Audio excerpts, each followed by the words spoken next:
Good morning doctors. आज हम rubric करेंगे ह्यूमिलिएटेड फीलिंग। ह्यूमिलिएटेड होता है अ काइंड ऑफ एम्बेरसमेंट, एक शेम। जब कोई किसी को कुछ कह देता है पब्लिक में, कोई रिमार्क ऐसा दे देता है तो जो वो बेइज्जती महसूस होती है, वो अपमान की दर्दनाक जो अनुभूति होती है, जो किसी का रेपुटेशन खराब हो जाता है, उसको ह्यूमिलिएटेड फीलिंग कहते हैं।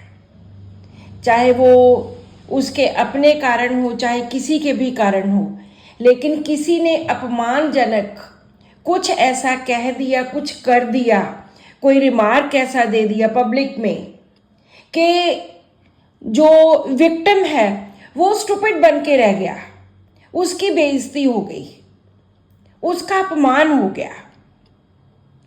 ये इंसल्ट के बहुत पास है।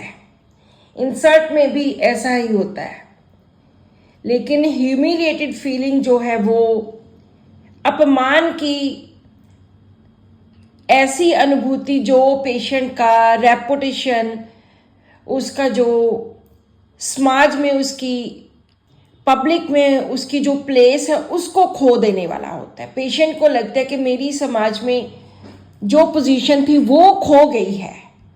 इस रुब्रिक में 2 मेडिसिन हैं।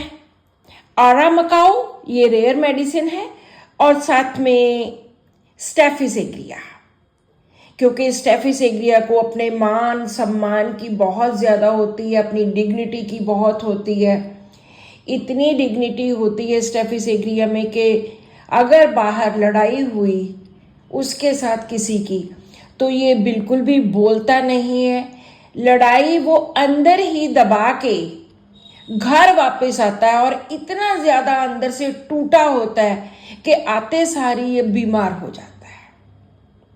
इस तरह का स्टेफिस एग्रिया होता है, जो अपनी बेइज्जती बिल्कुल बर्दाश्त नहीं कर सकता, लेकिन सुप्रेस्ड भी बहुत होती है, बोलता भी नहीं है। इसके नीचे कुछ रूब्रिक्स हैं। फर्स्ट है ह्यूमिलिएटेड फीलिंग फ्रॉम पनिशमेंट।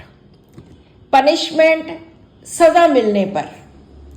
ये हम बच्चों में यूज़ कर सकते हैं कि जब स्कूल में पनिशमेंट मिलती है, उस वजह से बच्चा बहुत ज़्यादा अपनी ह्यूमिलिएशन महसूस करता है कि मेरी सबके सामने, बाकी बच्चों के सामने बेइज्जती हो गई।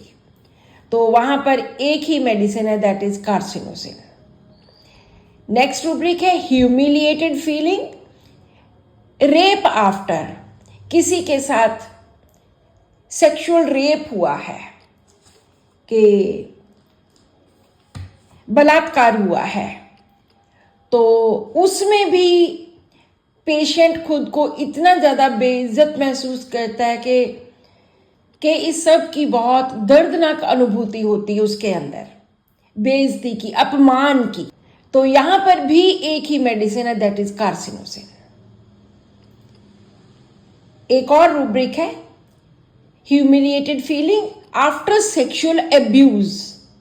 सेक्सुअल एब्यूज़ होने के बाद, किसी के साथ भी ज़रूरी नहीं है कि वो रेप हो, किसी तरह का भी यौन शोषण,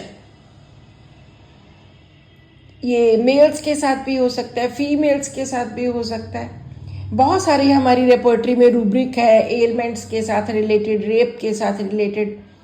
सो जहाँ पे यौन शोषण हुआ है, उसके बाद जो अपमान की फीलिंग होती है, वहाँ पर भी एक ही मेडिसिन है, दैट इज़ कार्सिनोसिन।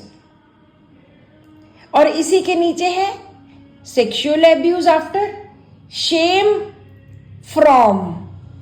शेम, शर्म, शर्म के कारण कि मेरे साथ ये सब कुछ हुआ, तो वहाँ पर भी एक ही मेडिसिन है, दैट इज़ कार्सिनोसिन। सो अगर हम कार्सिनोसिन की बात करते हैं तो इसमें इतना ज़्यादा कार्सिनोसिन में ह्यूमिलिएशन, बेइज्जती, अपमान, ये सब कुछ बहुत ज़्यादा है। कार्सिनोसिन में एलिमेंट फ्रॉम का अगर हम चैप्टर पढ़ते हैं तो उसमें अब्यूज्ड आफ्टर बीइंग बहुत ज़्यादा है, element from abused after being, बच्चों में सेक्सुअली वायलेंस। और दूसरा इसका फैक्टर डोमिनेशन का बहुत ज़्यादा है, पेरेंटल कंट्रोल की डोमिनेशन लंबे समय तक, हार्श अपब्रिंगिंग और दूसरों के द्वारा domination for a long time. और ये डरे हुए बच्चे होते हैं जिनको अपने पेरेंट्स के अकॉर्डिंगली, दूसरों के अकॉर्डिंगली सब कुछ करना पड़ता है और इनके ऊपर छोटी उम्र में ही जिम्मेदारी पड़ जाती है।